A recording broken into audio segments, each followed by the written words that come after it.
back with more Barnstable This Morning. I'm Sarah Colvin, and joining me live in studio, Executive Director of the Cape and Islands Workforce Investment Board, David Augustinho. David, good morning. Good morning, Sarah. Great to be here. Thank you so much for coming in and joining us in studio. Always a pleasure to have you on the show. So I understand we have the latest numbers. The labor and unemployment numbers came out yesterday. Yeah, I prefer to call them the employment numbers. Employment numbers. Okay, we like the positive word. That's exactly.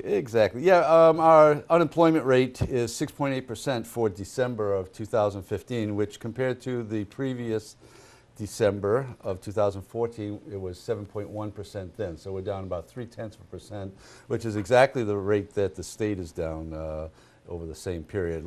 In December 2014, the state rate was 4.9%. Now it's 4.6%. So we're following the state trend, but the good news is that our employment picture is better than it was at the same time last year. Absolutely. So seeing that down is a good thing. That's a good thing. Absolutely, and that's great. So are we seeing growth in any particular sector, or is it just kind of an overall improvement? I think overall, this is, as you know, this is a difficult time. You know, our rate obviously is much higher than the state rate right now because of the seasonality in our economy and stuff. So this is a period where a lot of the year-round jobs, of course, are still going, but there are dislocations in many occupations. Landscaping, for one, construction industries are not going as full blast as they necessarily would be.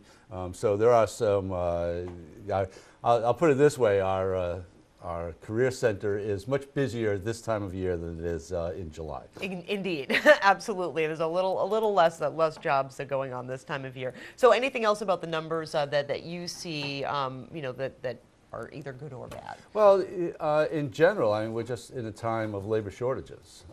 Going back to the recession, we had surplus of labor.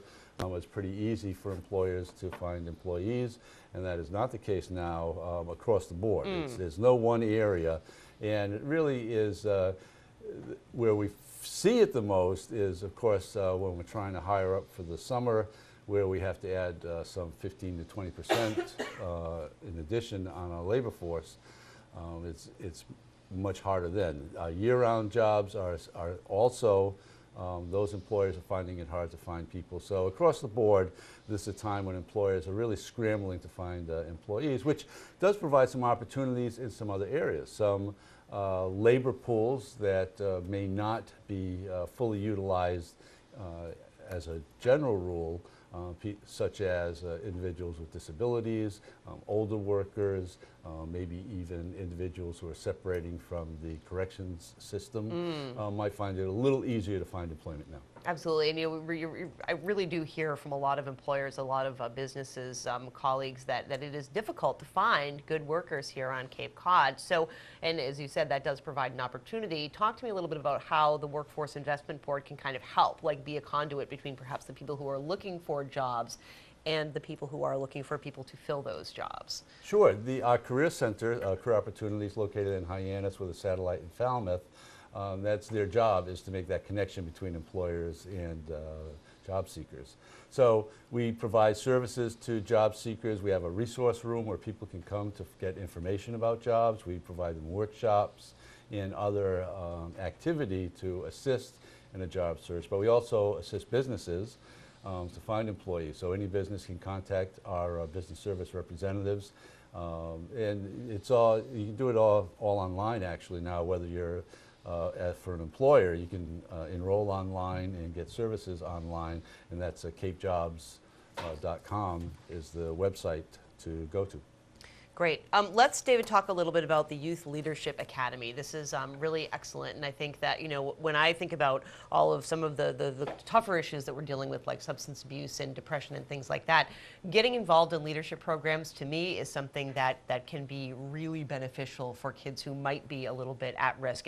But I mean, that and so many other things. So talk to me a little bit about the Youth Leadership Academy and what it's all about. Sure. We started this last year, and last year it was a one-day event. We had a day at Heritage State Park. As a matter of fact, we used their new ropes course for activity. Plus, we had some sessions, some general sessions about leadership activity.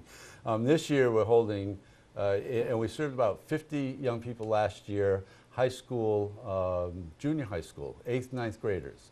That's our target audience, which of course I thought when we started this activity, I thought we were going to be targeting like high school seniors so they could go out and save the world. Right. And actually, you know, it's just one of those things I got wrong, which is good because by working with this slightly younger segment, this gives them time to be effective in their schools and communities while they still have time. They'll have their sophomore, junior, and senior years to be able to be leaders in our community.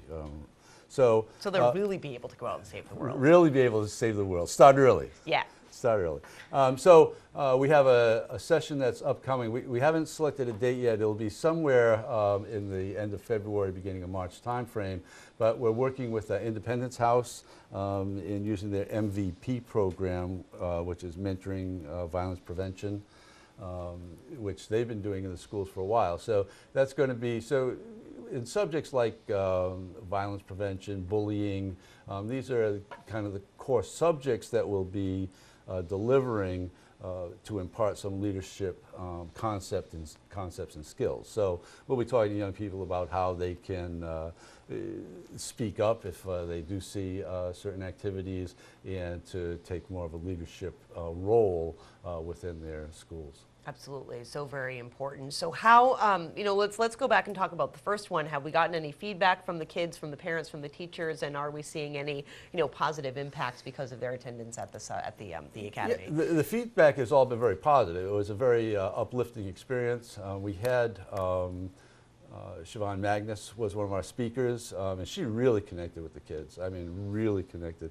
I think a lot of young people could see themselves in her, and you know, she has a very compelling story. And so I think between that and the building up activities in the ropes course and seeing how you can overcome difficulties, I think, so all the feedback that we've received especially from the parents and participants was very positive and indicates that, that we're kind of on the right track with this activity.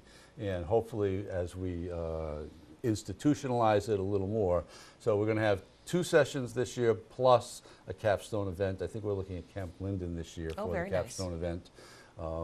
So you know, it's an iterative process, so we'll keep making it better and work hard. Absolutely, and you know, Camp Linden does have a good ropes course too. Maybe not as fancy as what Heritage has, but Camp Linden spent some good high school years on those ropes courses at Camp Linden. We're looking forward to it. Absolutely. So, you know, anything else about, you know, what, again, we talked about this more the younger kids, but is this open to kids in schools all across Cape? Is it a specific target area? All across the Cape. And as I said, it's about 50, we're targeting about 50 students. So that would allow easily for several students from any of the Cape schools. So yeah, no, we're very inclusive. It's part of our School to Careers activity. And we can talk a little more about that some other time, but School to Careers essentially is trying to add to the academic environment some real world ideas and thoughts about the world of work. So through through internships and other activities, we try to help students to bridge that gap, because they're all going to be at the workplace eventually. Whether they're going on to college or not, they're going to have to go to the workplace. So, so School to Careers is designed to provide information about the world of work. This is part of the School to Careers program, and so we spend a lot of time working with youth. As you know, Sarah, we have a youth council that is involved with youth issues. We have youth participation on our youth council this year, which we don't always have. It's been kind of a sore spot with us. It's not easy, especially since they've gone to the high stakes testing. It's very difficult to have students take time out of school for activities and stuff, but we do have a student from DY this year who's participating on our youth council. And so we see the youth, and I try not to even refer to them as students anymore. I call them the emerging workforce. Ah, I like that, the emerging workforce. That's a good way to think about it, because hopefully they will be future coming back to the Cape, whether they go off to college or they stay here, but coming back to Cape Cod and strengthening that youthful component. And even if they're going to, wherever they're going to go, they're going to be in the world of work. So I always do try to add a little caveat, though. You know, we're not trying to take time away from academic courses. courses and stuff. As a matter of fact, when we do internships, we use what's called the Massachusetts Work-Based Learning Plans. So we make a strong connection between the academic activities of the students and the workplace activities of the students. Wonderful. Well, David, I thank you so much for coming in to join us live here on Barnstable This Morning. Really appreciate it. It's great to be live. Thank you so much. That's right. Better than the alternative. David Augustinho, of course, is the Executive Director of the Cape and Islands Workforce Investment Board. For Barnstable This Morning, I'm Sarah